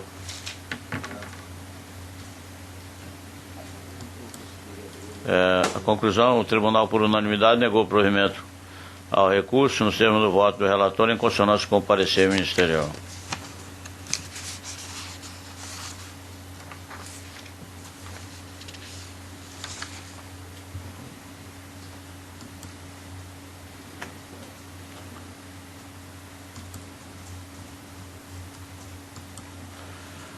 Doutor Francisco Alexandre Ferreira Mendes Neto relata agora o processo 349, dígito 08, 2011, recurso eleitoral, representação, doação de recursos acima do limite legal, pessoa jurídica, pedido de aplicação de multa, 20ª zona eleitoral, Várzea Grande, eleições 2010, recorrente, Duktievski, incorporadora limitada, recorrido ao Ministério Público Eleitoral, parecer pelo não provimento do recurso. Com a palavra o doutor relator. Obrigado, presidente. Curso de recurso eleitoral interposto por Duktievski, incorporadora limitada, contra a decisão proferida pelo juiz da 20ª zona eleitoral, que julgou procedente a representação proposta pelo Ministério Eleitoral para condenar a recorrente ao pagamento da multa de R$ 15.482,40 por afronta ao artigo 81, parágrafo 1º da Lei 9.504/97. A inicial narra que a recorrente contribuiu para a campanha de Aparecida Maria Borges Bezerra, candidata ao cargo de deputado estadual nas eleições de 2010, com a quantia de R$ 38 mil, embora não pudesse ter contribuído com tal valor. O douto magistrado deferiu o pedido de quebra de sigilo fiscal contido na inicial. E, segundo informações apresentadas pela Secretaria da Receita Federal, a recorrente apresentou declaração de informações econômicas e fiscais da pessoa jurídica 2010, ano calendário 2009, no valor de R$ 1.745.176,07. Após ser citada, a recorrente apresentou defesa, alegando que o faturamento bruto de 2009 foi de R$ 1.901.866,32, tendo trazido o correspondente balanço patrimonial juntado à folha 69,71. A douta magistrada julgou a apresentação procedente, condenando a recorrente ao pagamento da multa equivalente a 5 vezes o valor extrapolado da doação, isto é, em R$ 3.096,48, contudo, deixou de aplicar a sanção de proibição de participar de licitações e de contratar com a administração pública, pelo prazo de 5 anos, por entender que não houve má-fé por parte da recorrente. Insatisfeita, a recorrente interpôs recurso eleitoral, afirmando que houve erro na contabilidade da empresa ao lançar o imposto de renda, algo que só foi descoberto por conta da representação, bem como que não houve má-fé e interferência no resultado do pleito. Aduziu ainda a ausência de oportunidade para produzir prova pericial e que vai solicitar a retificação do imposto de renda. Em contrarrazões, o Ministério Público Eleitoral, de primeira instância, solicitou a manutenção da sentença proferida. O doutor Procurador-Geral Eleitoral opinou pelo desprovimento do recurso, bem como pela manutenção da sentença subjugada do relatório. O senhor doutor Procuradoria. Eu mantenho o parecer, gostaria de ressaltar só que um dos argumentos utilizados no recurso foi de inexistência de dolo. E eu acabo de ler aqui no informativo mais recente do TSE, uma decisão unânime no sentido de que é desnecessário que haja pronunciamento quanto à existência de dolo na conduta dos agentes, justamente nesses casos de doação ilegal. Aliás, o TSE foi além. Entendeu até que o efeito de inelegibilidade para o doador independe tanto do dolo como do liame entre a conduta do candidato e o benefício à candidatura, ou seja, pouco importa, inclusive, se aquela doação foi fundamental ou não na candidatura. Então eu mantenho o parecer, só entendo que o TSE corrobora o entendimento do Ministério Público nesse caso. A palavra retorna ao doutor relator. Extrai-se da Lei 9.504/97, seu artigo 81, parágrafo 1º, que as doações e contribuições de pessoas jurídicas para campanhas eleitorais ficam limitadas a 2% do faturamento bruto do ano anterior à eleição. Em caso, o limite de 2% deve ser calculado sobre o faturamento bruto do ano anterior às eleições, nos termos do parágrafo 81, artigo 81 dessa lei. Na espécie, o recorrente efetuou doação de R$ 38 mil à senhora Aparecida Maria Borges Bezerra, candidata a deputada estadual, entretanto não poderia fazê-lo. Eis que havia informado a Secretaria da Receita Federal o faturamento de bruto de R$ 1.745.176,07. Desse modo, a recorrente só poderia ter doado o valor de R$ 34.903,52, porém, doou o valor de R$ 38 mil, sendo cabível a aplicação da multa prevista na legislação eleitoral. No que tange à alegação de erro de contabilidade, esta não basta para afastar a aplicação da multa, ante a presunção da veracidade das informações apresentadas pela Receita Federal por meio do DIRPJ, aliás. Houve a alegação de erro, mas não houve a explicação de por que ou como ele ocorreu. Também não houve a apresentação de outros documentos complementares ao balanço contábil trazido, junto com a defesa, que pudesse respaldar o erro alegado. Também não prospera a alegação de ausência de oportunidade para estudo de provas, haja vista que na peça de contestação o advogado representado não denominou a espécie de provas que seriam utilizadas para sustentar suas informações, dando-se por inerte.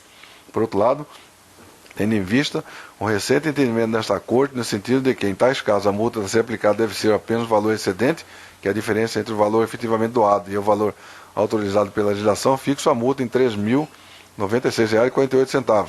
Ainda com base de entendimento formado pelo voto de desempate proferido pelo eminente desembargador presidente, nos autos 27029-450-45, em sessão ordinária de 2 de agosto de 2012, desde aplicar a penalidade de proibição de participação em licitações públicas e de celebração de contratos com a administração pelo prazo de 5 anos, mantendo a sentença de primeiro grau nesse quesito.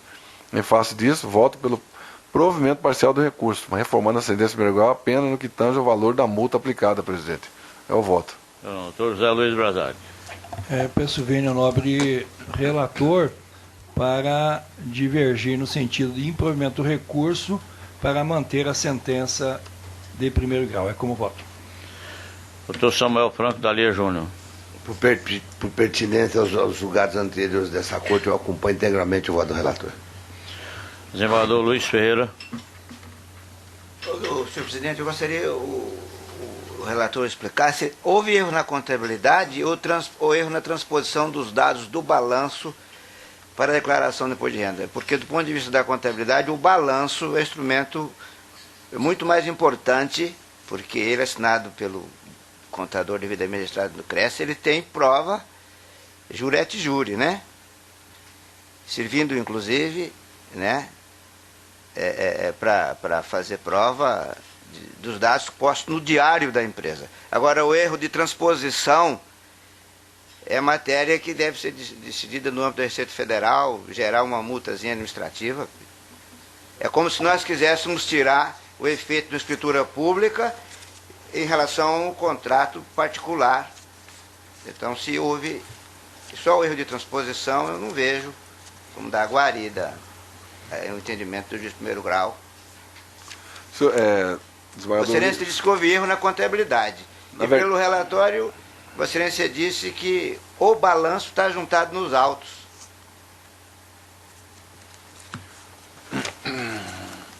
Só um pouquinho aqui, que eu estou vendo aqui eu quero encontrar aqui, no caso, o respaldo que a sentença do primeiro grau fez foi com base na declaração apresentada, no caso, certo, é tirada exatamente do balanço.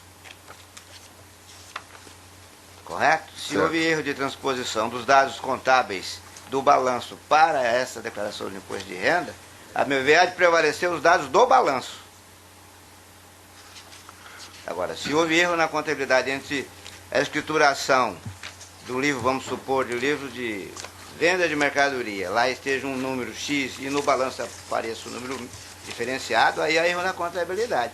Pelo que eu pude deduzir, o erro de transposição entre o dado do balanço e o dado que se apresentou em imposto de renda, que isso deve ser resolvido. Tem que verificar aqui, só um minutinho, Eduardo. Não, ele não precisou refazer. É lógico que não. Se essa constatação e essa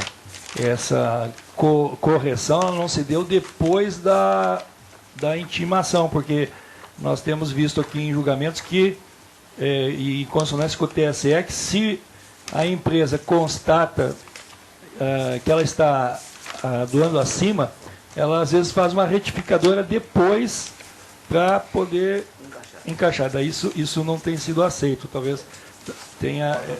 Não, mas ele não aceitou. A pergunta é Tá que... dizendo? Então, A pergunta que eu faço é o seguinte, é que o balanço é o principal.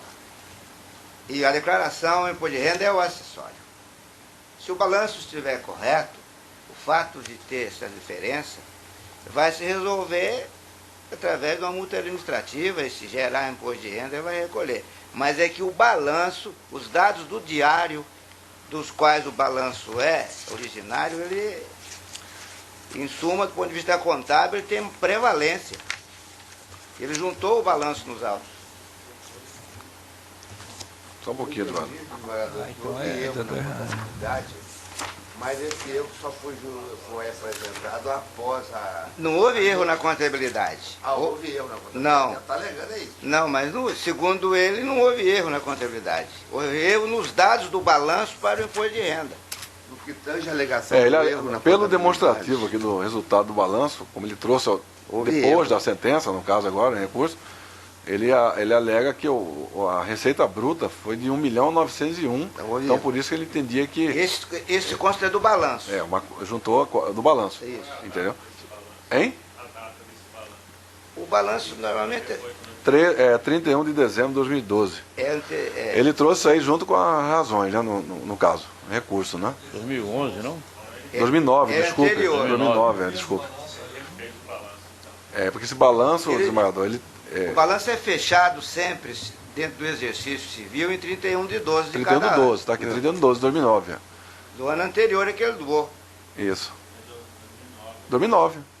Ele doou para a eleição de 2010, no caso, a candidatura Então, a deputado. o balanço dele, de 31 de dezembro de 2009, apresentava uma receita bruta de 1.901.000. Então, 901.866 reais. Então, com base nisso, ele alega que ele podia ter doado esses 38 mil reais, no caso. Pois é, aí é que eu estou entendendo que não há erro de contabilidade. Erro de contabilidade é quando você tenha um número X de venda bruta, que é tirado do livro de registro de saída, esse valor está transposto para o diário de forma errada. Aí o que ocorreu é que o valor da venda bruta, 1.900.000 e pouco, foi transposto para o imposto de renda a menos.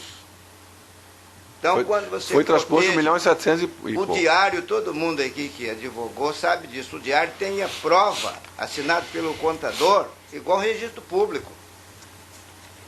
Tanto que se pede antecipação para verificar se o livro diário está correto para tirar o valor de um ano de beato qualquer. essa questão, novamente, se havia no seu raciocínio fechado um valor correto, mas foi transposto errado, ou se depois de notificado ele retificou o balanço. Porque balanço não se retifica porque então, você tira o livro diário, leva para registrar na junta comercial. E aí é muito difícil retificar balanço, é uma fraude perigosíssima. Tanto que esse aqui é o datado de 31 de dezembro de 2009, não tinha como nós temos julgado... Mas nós temos alguns julgados aqui que há, depois da notificação, as complementares retificadoras. E aí é que entra a questão da vedação, de que porque ele se constatou, ele faz uma retificadora para poder estar dentro do limite. Por isso que não foi considerado, foi aplicada a pena. Não foi aplicado, foi considerada a pena. Mas a multa. Com todas as vezes, eu vou pedir vista só para verificar, porque do ponto de vista da contabilidade, a distinção é muito grande. Eu vou pedir desembargador Luiz Ferreira, eu estou até diminuindo, considerando o entendimento da corte aqui, o valor aplicado pelo juiz de primeiro grau. Até aí porque se prevalecer a tese de que o balanço, ele para ser modificado, você não pode mexer na escrituração. É uma coisa você rasurar os assentamentos do cartório de imóveis. Quem vai no Código Velho de 1850, Código Comercial, vê que o diário é tido de havido como um livro de importância relevantíssima. Pode ter havido só na declaração de renda. Só, é outra situação. Então, com todas as vênias, eu vou pedir vista para buscar meu livro de Franz Martins e Quejandos lá, para trazer. Desembargador Luiz Ferreira vai pedir vista? Vou pedir. Doutor Sebastião de Arruda. Eu aguardo, senhor presidente. Senhor Pedro Francisco. Aguardo o voto vista. Então fica adiada a conclusão do julgamento em razão do pedido de vista do desembargador Luiz Ferreira da Silva.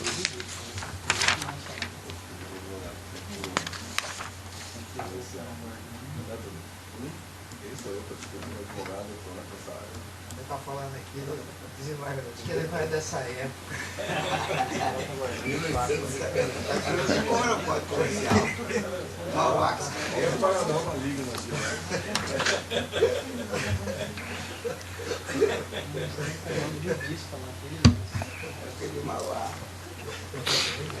Doutor Francisco Alexandre Ferreira Mendes Neto relata agora 2.7 da pauta, processo 522, dígito 14, 2012, recurso eleitoral, representação, suposta desistência de candidato, Juara, Mato Grosso, 27ª Zona Eleitoral, eleições 2012.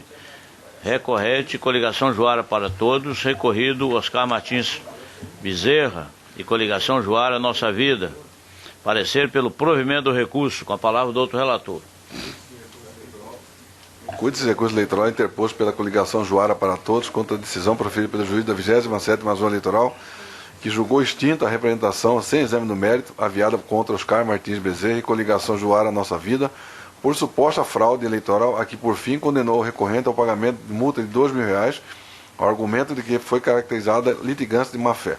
A inicial narra que corriam boatos no município de Juara que diziam que o candidato a prefeito Oscar Martins Bezerra poderia utilizar-se de período de desistência e substituição de candidatura às vésperas do pleito, caracterizando fraude eleitoral, de modo que o eleitor votaria nele, porém elegeria indivíduo diverso, pois não haveria tempo para alteração das informações existentes na urna eletrônica. Ante tais argumentos, solicitou que o juiz da qual determinasse o impedimento do senhor Oscar Martins Bezerra de formular pedido de desistência de sua candidatura. A magistrada de primeira instância entendeu se tratar de pedido juridicamente possível, ante a ausência de ilegalidade na possibilidade de substituição de candidatura, bem como que a convocação foi desnecessária e inútil com o objetivo de criar prejuízo ao adversário, acarretando a litigância de má-fé da representante, sendo penalizada com a sanção pecuniária. Insatisfeita, a recorrente interpôs recurso eleitoral afirmando que não houve vontade dolosa de prejudicar os recorridos e abusar do Poder Judiciário, de forma que a pretensão de impedir a possível fraude foi com o intuito de proteger a transparência do pleito, solicitando o afastamento da multa aplicada. Aduziu ainda que houve cerceamento de defesa, pois a magistrada de primeiro grau aplicou a multa sem determinar a notificação do representante para contestar o fato imputado. Em contra-razões, os recorridos solicitaram o desprovimento do recurso. O doutor Procurador-Geral Eleitoral opinou pelo provimento do recurso para que seja afastada da multa aplicada. É o relatório. Procurador da Procuradoria. Mantém o parecer. É mantido o parecer escrito. Voto.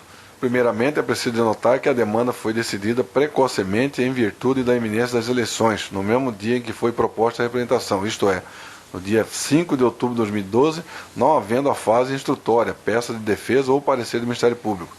Em caso, a magistrada aplicou multa ao argumento de que houve litigância de má-fé, pois ao propor a demanda, a coligação Juara para Todos agiu com deslealdade, com consciência e vontade de abusar do Poder Judiciário para prejudicar os recorridos. Porém, a caracterização da litigância de má-fé é determinada consoante a conduta dos sujeitos da relação processual. Assim, se a parte teve a postura fundada na verdade dos fatos, na boa-fé, não criando pretensões carentes de justificativa jurídica, não estará caracterizada a litigância de má-fé. Diferentemente do que foi apontado pela magistrada de primeira instância, a situação não se limita à possibilidade de desistência da candidatura em qualquer momento até o dia das eleições, devendo ser examinada a gravidade da situação se esta viesse a ocorrer.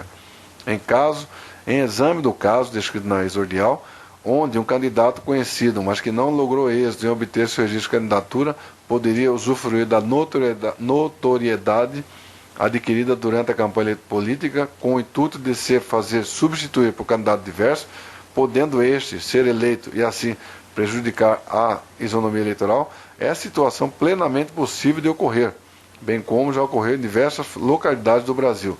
Data vênia, como bem colocado pelo doutor Procurador-Geral Eleitoral, abro aspas, o direito e a justiça não podem permanecer cegos a essa realidade, de modo que não há de ser encontrados mecanismos dentre os disponibilizados pela legislação eleitoral, mesmo que mediante a interpretação analógica para evitar a fraude eleitoral. Fecho aspas.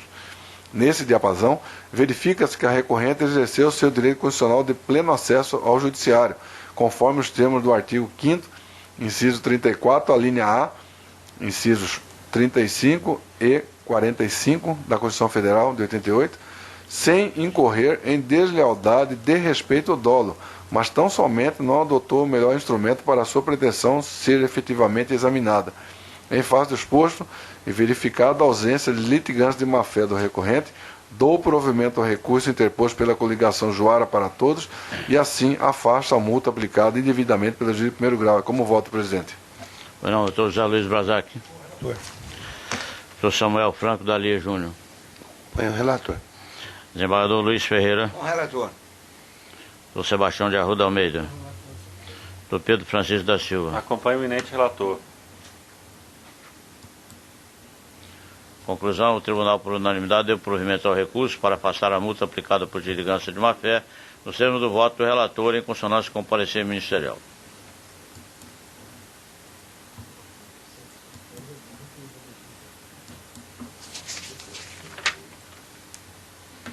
Na sequência, o doutor Francisco Alexandre Ferreira Mendes Neto relata processo 9823 dígito 85, 2008, recurso eleitoral, prestação de contas, candidato a vereador, ao cargo de vereador, 39ª Zona Eleitoral, Cuiabá, eleições 2008, recorrente João Manuel Moreira Lima, recorrido do Ministério Público Eleitoral. Parecer é pela cassação da decisão, que não conheceu dos embargos opostos e devolução dos autos à instância singular para apreciação do referido recurso. Com a palavra do outro relator. Trata-se de recurso eleitoral interposto por João Emanuel Moreira Lima contra a respeitável decisão proferida pelo juízo da 30ª Zona Eleitoral, que desaprovou as contas de campanha do recorrente referentes à eleição de 2008. O recorrente, em virtude da sentença de folha 93/96, opôs embargos declaratórios com efeitos modificativos. Por sua vez, a magistrada a qual não conheceu dos embargos ao argumento de que estes não possuíam efeitos infringentes. Em razões recursais, aduziu preliminarmente que deve ser afastada a hipótese de inelegibilidade elencada na Lei Complementar 64/90, com nova redação dada pela Lei Complementar 135/2010, em harmonia com a previsão do artigo 26A da Lei Complementar 64/90, combinado com o artigo 3º da Lei Complementar 135/2010. No que tange ao mérito da demanda, justificou que a ausência dos recibos eleitorais número 11.121.631 e 11.121.633 e o termo de permuta do veículo usado se deram em virtude de terem sido furtados do escritório contábil responsável pelo financiamento da campanha eleitoral. Sobre a não apresentação dos extratos bancários definitivos, afirmou que os documentos de folha 9 e 79 confirmam que não ocorreu nenhuma movimentação na conta bancária da campanha política. O doutor Procurador-Geral Eleitoral pugnou pela cassação da decisão proferida da folha 116 e pela devolução dos autos ao juízo da 39ª Zona Eleitoral, para que os embargos declaratórios com efeitos modificativos sejam devidamente examinados. É o relatório, presidente. Sou doutor Procuradoria. Mantenha o parecer. Mantido o parecer escrito. Conforme o exame da demanda, torna-se necessário sanar as irregularidades presentes no feito pelos seguintes motivos. O senhor João Manuel Moreira Lima opôs embargos de declaração com efeitos modificativos contra a decisão proferida pelas folhas 93 e 96, todavia os embargos não foram conhecidos pelo fato de não possuir efeitos infringentes, consoante o convencimento da juíza ACO. Porém, para o conhecimento dos embargos declaratórios não é necessário que estejam dotados de efeitos infringentes. Diferentemente do entendimento da douta magistrada, nota-se que na primeira página dos embargos contém a expressão com efeito modificativo, bem como nos pedidos da peça aclaratória de folha 106 consta a frase emprestando ao recurso efeito infringente. Logo, o juiz de primeira instância deveria exercer o conhecimento e julgamento dos embargos declaratórios com efeitos modificativos e infringentes, mesmo que fosse para rejeitá-los ante a ausência de omissão, contradição ou obscuridade na decisão objulgada. Para evitar a supressão de instância e a nulidade processual, é forçoso que o vício demonstrado seja sanado pelo juiz de primeira instância, através da análise do mérito dos aclaratórios, e só então, no caso de rejeição do recurso especial, ser examinado o mérito do recurso de folha 117/136.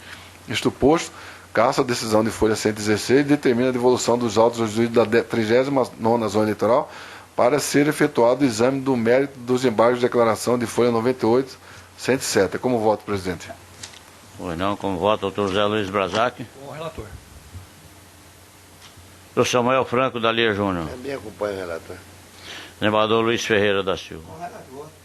Doutor Sebastião de Arruda Almeida. Doutor Pedro Francisco. Conclusão, o Tribunal, por unanimidade, deu provimento ao recurso para cassar a decisão que não conheceu dos embargos de declaração opostos, determinando a devolução do feito ao juízo singular para apreciação do recurso.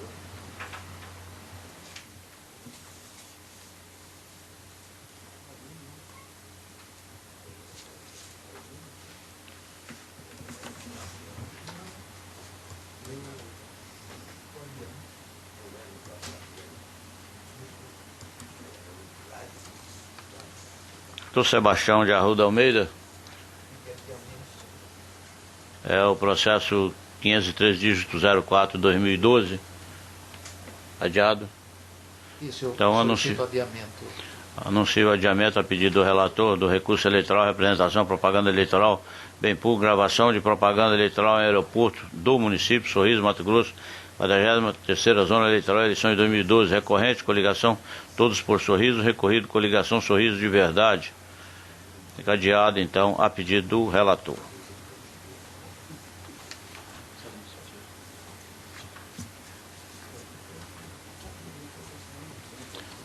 Os procedimentos administrativos, ilustres pares, o primeiro deles é o processo 52.720, é um procedimento de designação de juiz eleitoral substituto para jurisdicionar a 10ª Zona Eleitoral Rondonópolis durante o afastamento da magistrada titular para fruição de compensatórias no período de 22 a 23 de 10 de 2012.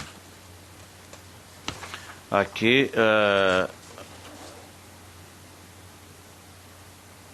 estamos referendando a portaria 316 de 2012, que autorizou o afastamento da doutora Eunice Jaqueline da Costa, juíza da 10ª Zona Eleitoral, com sede em Rondonópolis, nos dias 22 e 23, para a fruição de compensatória, e bem como designou a doutora Maria das Graças Gomes das Costas para responder em substituição pela 10ª Zona Eleitoral nas referidas datas, ou seja, nesses 2 dias.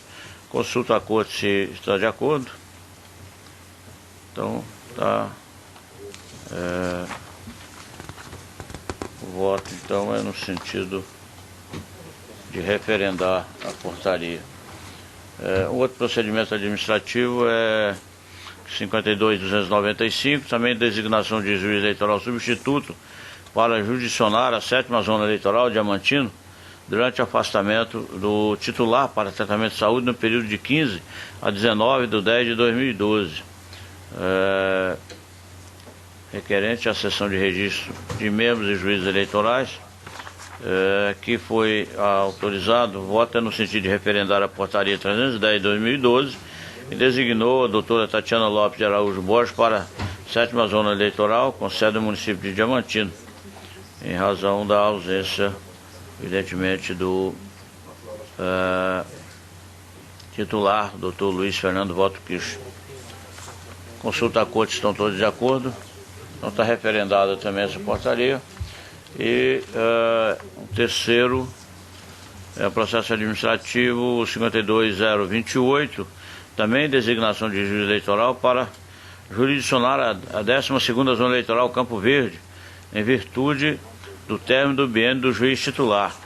Nesse caso, a informação é da sessão de registro de membros e juízes eleitorais, anunciando o término do biênio do juiz da 12ª Zona Eleitoral. E nesse caso,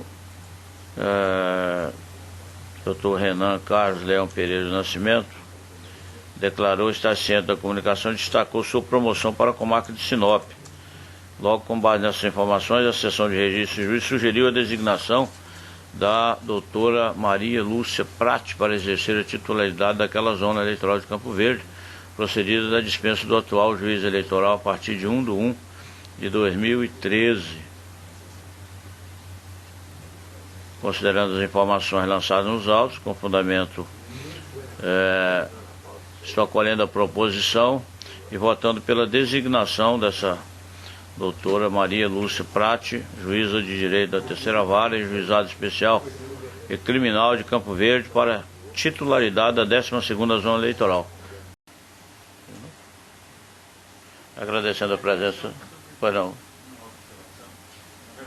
Consultar a Vossa Excelência, os eminentes pares e o digno representante do Ministério Público Eleitoral A respeito da possibilidade de antecipação da sessão do dia 12 de dezembro, eu tenho um compromisso nesse dia em Brasília, e a sugestão que eu faria, se não houver nenhum empecilho para a Corte, seria a antecipação para segunda-feira, no dia 10. Então a sessão do dia 12 de dezembro, uma quarta-feira, a sugestão que eu faço é a antecipação para o dia 10, aí em razão desse compromisso que eu... Dia 12 é uma quarta-feira? 12 é uma quarta-feira, é.